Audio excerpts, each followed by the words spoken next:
from LymeOnline, bringing you the latest local news headlines, sport, weather forecast and a roundup of this weekend's events. Lyme Regis will be heading to the polls again later this month, with renowned local chef and restaurateur Mark Hicks facing Green Energy champion Philip May in a by-election for a town council vacancy. Both have put their name forward for a vacancy created by the recent death of long-serving town councillor Stan Williams. No one came forward when the vacancy first arose, but the position was then re-advertised and the two candidates will now go head-to-head in a by-election on May 26th. Mark Hicks lives in Charmouth and owns the Oyster and Fish House in Lyme Regis, while Philip May lives in Colway Lane and describes himself as a Lyme area energy champion. Two further vacancies are expected to arise on Lyme Regis Town Council in the next few weeks, with outgoing Mayor Brian Larkham and Councillor Belinda Borden having already announced their intention to resign. East Devon residents will also soon be heading to the ballot boxes, as Honiton and Tiverton MP Neil Parish resigned last weekend after admitting to watching pornography on his phone while in the House of Commons. After days of speculation, Mr Parish was named as the MP who had been reported for watching adult content while he was in Parliament, and he was suspended by the Conservative Party.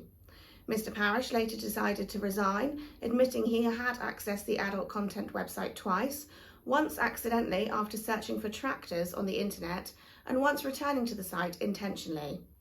In an emotional interview on the BBC, Mr Parish said it had been a moment of madness and accepted his actions were totally wrong. His Honiton and Tiverton constituency also covered Up Lyme, Axminster and Seaton. After more than 40 years of providing independent living accommodation for the town's elderly residents, Abbeyfield in Lyme Regis has closed its doors. Trustees of the building in Silver Street took the difficult decision to close after struggling with finances during the coronavirus pandemic. There were only 3 residents living in the 10-bedroom house at the time the decision was made, all of which have had to find alternative accommodation, and 3 staff members have been made redundant. The building, owned by the trustees and run independently with affiliations to the National Abbeyfield organisation, will now be sold. Lyme Regis's festival season was kicked off last weekend with the popular Fossil Festival returning in person for the first time since the coronavirus pandemic began. One of Dorset's biggest science festivals, the event has been held virtually for the past 2 years, but returned to Lyme Regis seafront last weekend and was busy with bank holiday visitors. Celebrating the Jurassic Coast, the festival featured stands, displays and activities from some of the top scientific organisations in the country, including the Natural History Museum, as well as a busy programme of expert talks and entertaining street theatre. How many of you know when I was actually born? Do you know when I was born? Yes. 200 years ago, you're being very kind. But yes, very close indeed. Yes, sir? Is it the 17th century? I'm not that old. But, you know, we're around there. We're around the 1700s, definitely. Just about. Yes? Oh, close. You're 20 years out. It's 1799, so that makes me incredibly old. And thank you, I do look well for it. Yes, I know. Thank you very much. So, yes, I was born quite a while ago. And do you know where I was born? Lyme Regis. Right here I was born. And I had my house just over the River Lim. You know when it meets the sea out here, you can see there's a bridge over it. That's where...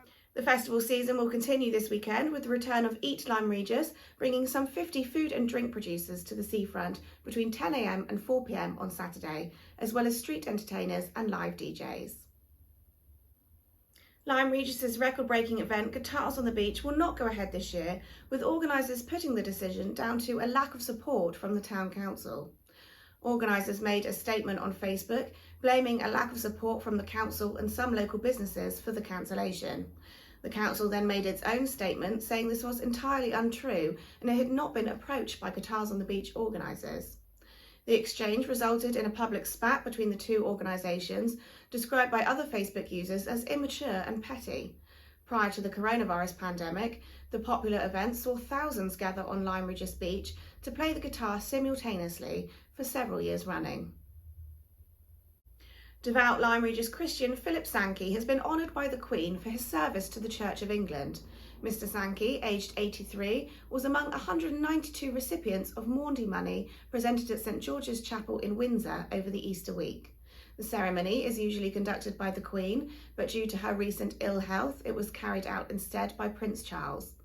Royal Maundy gifts are distributed on the Thursday of Holy Week in honour of the recipient's faithful service to others. Since moving to Lyme Regis in 1994, Mr Sankey has been a stalwart at St Michael's Parish Church and is currently a lay worship reader in the Golden Cap benefice, helping out at services. Lyme Regis Football Club complete their fixtures tomorrow when the reserves play their last game of the season at home against Exeter United, who are bottom of the Devon and Exeter League Division 3. If they win, they will finish in 8th place in the table, an acceptable outcome considering the difficulties of fielding sides at the beginning of the season when COVID was still playing havoc with fixtures. The reserves picked up a useful point at the Davy Fort on Bank Holiday Monday in a 1-1 draw against Exeter University, their goal coming from Jake Sargent, who rifled home an excellent through ball from Fred Thompson. The first team completed their fixtures with a typical dour end of season 1-all tussle at Colleton to finish in 5th place in the Premier table. After going 1-0 down to their East Devon opponents, Ben Turner levelled the scores on his birthday. So the Seasiders complete another season without any silverware, but that's the penalty they pay for playing in a higher standard in Devon and Exeter football, rather than in the Perry Street League, in which Lyme enjoyed many cup successes. Up Lyme First joined Devon and Exeter League for the first time and enjoyed a brilliant season in Division 6, finishing with a 5-3 victory over Bickley to clinch 2nd place and promotion. As the nets are taken down at the Davy Fort, up goes the electronic scoreboard at the King George V playing field, where Up Lyme and Lyme Regis Cricket Club start their first game of the season tomorrow in Division C East of the Devon Cricket League, at home to Heathcote's 2nd 11, having won promotion last season. Up Lyme start the new season with 2 new signings, overseas player Abhishek Anand, a hard-hitting right-handed batsman and wicketkeeper who plays for Delhi State in India, and Martin Langford, formerly of Premier outfit Catterstock. The Eat Lyme Regis Festival will be taking over Lyme Regis Seafront with more than 50 food and drink stalls on Saturday. Lyme Regis Boat Building Academy at Monmouth Beach will also be opening its doors to the public, showing visitors its latest projects and telling them about boat building and furniture making courses available to celebrate its 25th anniversary. The day will be rounded off with the Nag's Head's weekly live music night from 9 p.m. A cloudy start to the weekend today with a moderate breeze. More sunny intervals are expected on Saturday afternoon and throughout Sunday, with little chance of rain over the weekend and high temperatures of 17 degrees. Thanks for watching LymeOnline's video news bulletins. You can stay up to date with all the latest local news throughout the week on our website, or follow us on Facebook, Twitter and Instagram for regular updates. In the meantime, have a great weekend.